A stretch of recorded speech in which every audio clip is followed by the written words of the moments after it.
everyone. Again, my name is Mia Shantae, owner of Strong for Pole. I am super excited to have you here on day one. Congratulations. You're already off to a good start just by watching this video. So today we're going to go over finding your level for your push-ups. I know you're probably like, what do you mean find my level? Don't I just get on the floor and go or use my knees?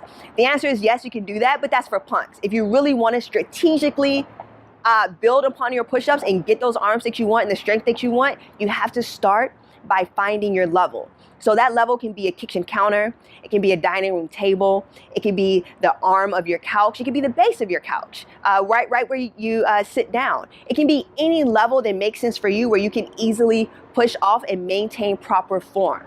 So follow me inside. I'm gonna show you exactly what I mean by proper form, and I'm gonna show you what I mean about levels as well. Once you find yours, this is where you are gonna do your 25 push-ups. All right, let's go.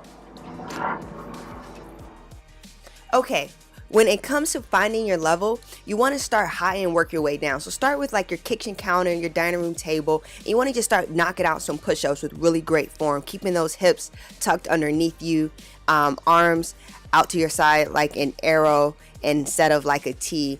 And you want to see how many you can do easily. If you're able to knock out 10 or more with ease, I mean like they're super easy, then you know you need to go down to the next level. The next level can be the arm of your couch, it can be the base of your couch, or it could be the floor, right? But ultimately you just want to find what works for you, where you can maintain proper form and still challenge yourself. So the goal here isn't to find a level where you can do 25 at once, it's to find a level where you're working to hit at least 10. Cool, so now that you found that sweet spot of difficulty, you're going to want to break these up into 5 sets of 5 push-ups with 60 seconds of rest in between each set. All right, guys, congrats again on now completing day one. If you have any questions or would like some feedback about everything that you just learned today, go ahead and like and follow Strong for Pole on Facebook. You can click the Facebook icon on this page and it'll take you directly to us. Send us a message and we'll answer your questions right away. See you on day 2.